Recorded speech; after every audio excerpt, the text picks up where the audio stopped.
दोस्तों, मैं हूं इजहार नदीम। भाई साहब, आप इस वक्त देख रहे हैं global information digital news Hindi.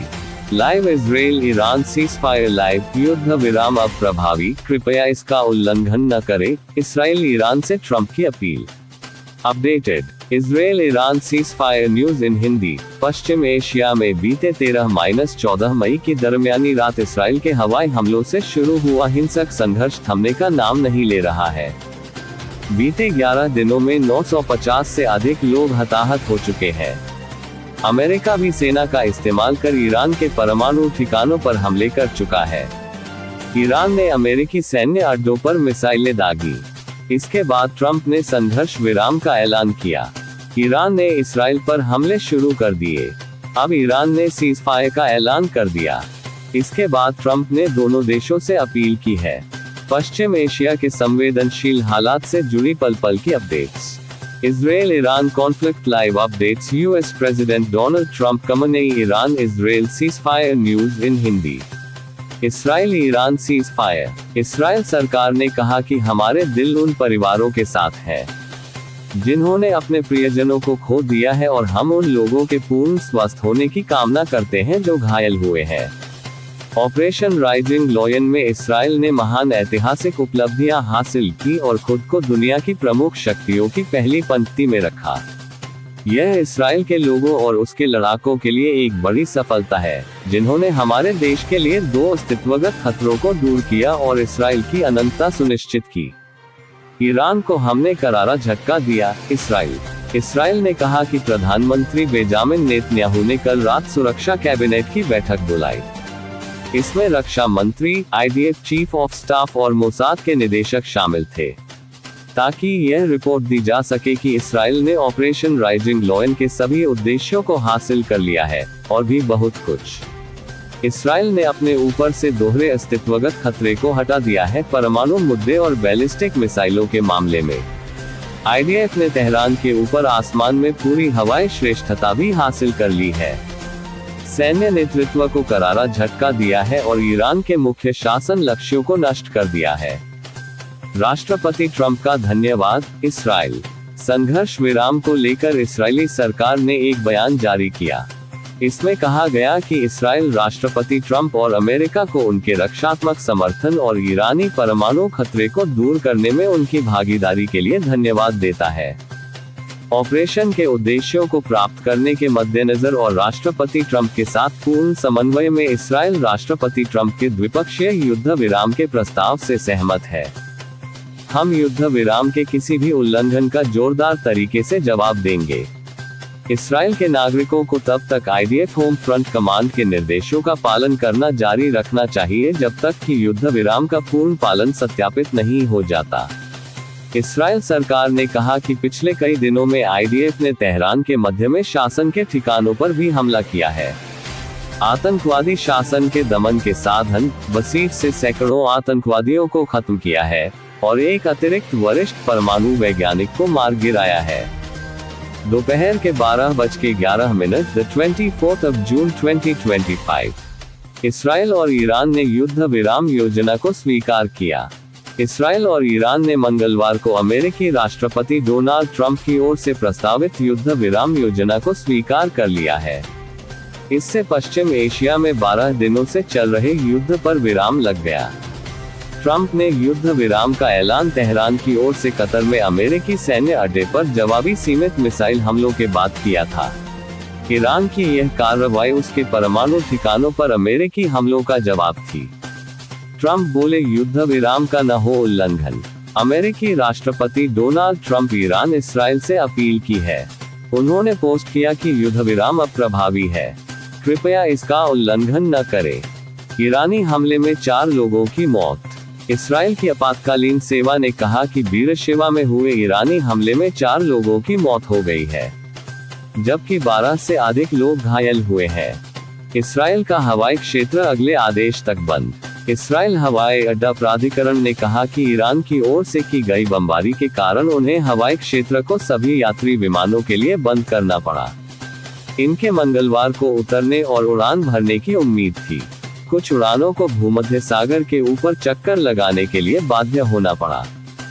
Iran ने किया संघर्ष विराम का ऐलान। इसराइल पर हमलों के बाद अब ईरान ने संघर्ष विराम का ऐलान कर दिया है। ईरान ने कहा कि हमने आखिरी मिसाइल हमले पूरे कर लिए हैं। इसराइल से दिल्ली पहुंचे 161 भारतीय नागरिक। ऑपरेशन सिंधु के तहत 161 भारतीय नागरिकों को इसराइल से लेकर पहली उड़ान दिल्ली पहुंची। विदेश मंत्रालय के आधिकारिक प्रवक्ता रणधीर जायसवाल ने ट्वीट किया कि ऑपरेशन सिंधु का इसराइल चरण 23 जून 2025 को शुरू हुआ। इसमें जॉर्डन से 161 भारतीय नागरिकों का पहला जत्था स्वदेश लाया गया। हवाई अड्डे पर राज्य मंत्री पावित्रा मार्गेरिटा ने उनका स्वागत किया। The Israel leg of Operation Sindhu began on June 23, 2025, bringing home the first group of 161 Indian nationals from Jordan. Israel से लौटे बुजुर्ग दंपति त्रियंबक कोली ने कहा कि मुझे इसराइल में 1.5 महीना हो गया था। वहां अचानक स्थिति बिगड़ गई। हम दिन के किसी भी समय विस्फोटों की आवाज सुन सकते थे। हम डर गए थे। अब हम वापस आ गए हैं। हम प्रधानमंत्री मोदी के बहुत आभारी हैं। हम अपने बेटे के नवजात शिशु से मिलने वहां गए थे। वे इसराइल में ही रहेंगे। वे वापस नहीं आएंगे। हम वापस आ गए हैं। स्थिति अभी भी बिगड़ रही है। उनकी पत्नी कहती है कि हमने आसमान में बम मिसाइल देखे। उनमें से 6 हमारे सिर के ऊपर से गुजरे। जब हमने ये देखा तो हम छिप गए थे। हम प्रधानमंत्री मोदी के बहुत आभारी हैं। ट्रंप की ओर से ईरान को दी गई समय सीमा पूरी। इसराइल ईरान संघर्ष विराम के लिए अमेरिकी राष्ट्रपति डोनाल्ड ट्रंप की ओर से ईरान को दी गई समय सीमा पूरी हो गई है। अब अगर ईरान हमले नहीं करता है तो संघर्ष विराम शुरू माना जाएगा। Israel Iran ceasefire. Iran Israel तनाव के बीच ठप हुई वैश्विक हवाई उड़ानें, 750 से ज्यादा फ्लाइट्स रद्द। ईरान इसराइल के बीच तनाव चल रहा है। ईरान इसराइल तनाव का सीधा असर वैश्विक हवाई उड़ानों पर पड़ा है। इस तनाव में अमेरिका के दखल के बाद पश्चिम एशिया के प्रमुख देशों ने अपने हवाई क्षेत्रों को बंद कर दिया। इसके चलते करीब 750 से ज्यादा उड़ानों को रद्द करना पड़ा। सबसे ज्यादा उड़ानें दुबई एयरपोर्ट से रद्द की गईं, जबकि अन्य विदेशी एयरलाइंस ने भी उड़ानों को रद्द किया। ईरान के हमलों के बाद कतर ने अपना हवाई क्षेत्र बंद कर दिया है, जिसके चलते कई एयरलाइन कंपनियों की उड़ानें प्रभावित हुई हैं। कतर का हवाई क्षेत्र बंद होने के चलते air India, Indigo, Akasa air और कतर एयरवेज आदि ने या तो अपनी उड़ानें निलंबित कर दी हैं या उन्हें डाइवर्ट कर दिया है।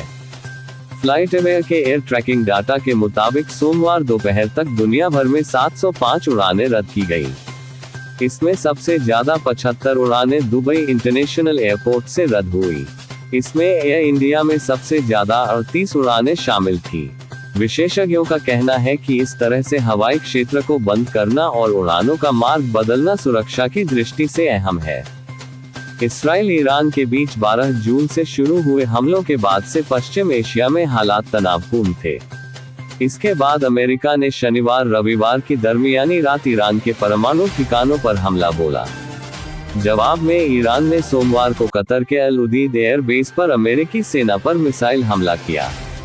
इससे कुछ घंटे पहले ही कतर ने अपना हवाई क्षेत्र बंद कर दिया था, जबकि अमेरिका और ब्रिटेन ने भी अपने नागरिकों से वहां शरण लेने के लिए कहा था।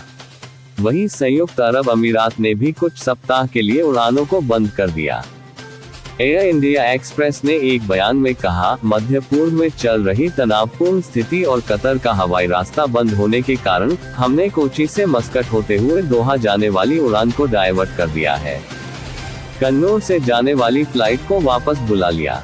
एयरलाइन ने ये भी बताया कि फिलहाल दोहा के लिए उसकी और कोई उड़ान नहीं है और उसका कोई विमान कतर में नहीं उतरा है। एयरलाइन ने कहा कि हम स्थिति पर बारीकी से नजर रख रहे हैं और जरूरी जानकारी के अनुसार अपने यात्रियों और चालक दल की सुरक्षा के लिए सारे जरूरी कदम उठाएंगे। Israel Iran conflict. ईरान से 291 लोगों का एक और खेप दिल्ली पहुंचा। ईरान इसराइल के बीच तनाव चल रहा है। ईरान इसराइल तनाव का सीधा असर वैश्विक हवाई उड़ानों पर पड़ा है। इस तनाव में अमेरिका के दखल के बाद पश्चिम एशिया के प्रमुख देशों ने अपने हवाई क्षेत्रों को बंद कर दिया। इसके चलते करीब 750 से ज्यादा उड़ानों को रद्द करना पड़ा। सबसे ज्यादा उड़ानें दुबई एयरपोर्ट से रद्द की गई, जबकि अन्य विदेशी एयरलाइंस ने भी उड़ानों को रद्द किया। ईरान के हमलों के बाद कतर ने अपना हवाई क्षेत्र बंद कर दिया है, जिसके चलते कई एयरलाइन कंपनियों की उड़ानें प्रभावित हुई है। कतर का हवाई क्षेत्र बंद होने के चलते air India, Indigo, Akasa air और कतर एयरवेज आदि ने या तो अपनी उड़ानें निलंबित कर दी हैं या उन्हें डाइवर्ट कर दिया है। फ्लाइटअवेयर के एयर ट्रैकिंग डाटा के मुताबिक सोमवार दोपहर तक दुनिया भर में 705 उड़ानें रद्द की गई। इसमें सबसे ज्यादा 75 उड़ानें दुबई इंटरनेशनल एयरपोर्ट से रद्द हुई। इसमें एयर इंडिया में सबसे ज्यादा 38 उड़ानें शामिल थी। विशेषज्ञों का कहना है कि इस तरह से हवाई क्षेत्र को बंद करना और उड़ानों का मार्ग बदलना सुरक्षा की दृष्टि से अहम है। ईरान इसराइल के बीच तनाव चल रहा है। ईरान इसराइल तनाव का सीधा असर वैश्विक हवाई उड़ानों पर पड़ा है। इस तनाव में अमेरिका के दखल के बाद पश्चिम एशिया के प्रमुख देशों ने अपने हवाई क्षेत्रों को बंद कर दिया। इसके चलते करीब 750 से ज्यादा उड़ानों को रद्द करना पड़ा। सबसे ज्यादा उड़ानें दुबई एयरपोर्ट से रद्द की गई, जबकि अन्य विदेशी एयरलाइंस ने भी उड़ानों को रद्द किया। ईरान के हमलों के बाद कतर ने अपना हवाई क्षेत्र बंद कर दिया है, जिसके चलते कई एयरलाइन कंपनियों की उड़ानें प्रभावित हुई है। कतर का हवाई क्षेत्र बंद होने के चलते air India, Indigo, Akasa air और कतर एयरवेज आदि ने या तो अपनी उड़ानें निलंबित कर दी हैं या उन्हें डाइवर्ट कर दिया है। फ्लाइटअवेयर के एयर ट्रैकिंग डाटा के मुताबिक सोमवार दोपहर तक दुनिया भर में 705 उड़ानें रद्द की गई। इसमें सबसे ज्यादा 75 उड़ानें दुबई इंटरनेशनल एयरपोर्ट से रद्द हुई। इसमें एयर इंडिया में सबसे ज्यादा 38 उड़ानें शामिल थी। विशेषज्ञों का कहना है कि इस तरह से हवाई क्षेत्र को बंद करना और उड़ानों का मार्ग बदलना सुरक्षा की दृष्टि से अहम है। इसराइल ईरान के बीच 12 जून से शुरू हुए हमलों के बाद से पश्चिम एशिया में हालात तनावपूर्ण थे। इसके बाद अमेरिका ने शनिवार रविवार की दरमियानी रात ईरान के परमाणु ठिकानों पर हमला बोला। जवाब में ईरान ने सोमवार को कतर के अल उदीद एयर बेस पर अमेरिकी सेना पर मिसाइल हमला किया। इससे कुछ घंटे पहले ही कतर ने अपना हवाई क्षेत्र बंद कर दिया था, जबकि अमेरिका और ब्रिटेन ने भी अपने नागरिकों से वहां शरण लेने के लिए कहा था। वहीं संयुक्त अरब अमीरात ने भी कुछ सप्ताह के लिए उड़ानों को बंद कर दिया। एयर इंडिया एक्सप्रेस ने एक बयान में कहा, मध्य पूर्व में चल रही तनावपूर्ण स्थिति और कतर का हवाई रास्ता बंद होने के कारण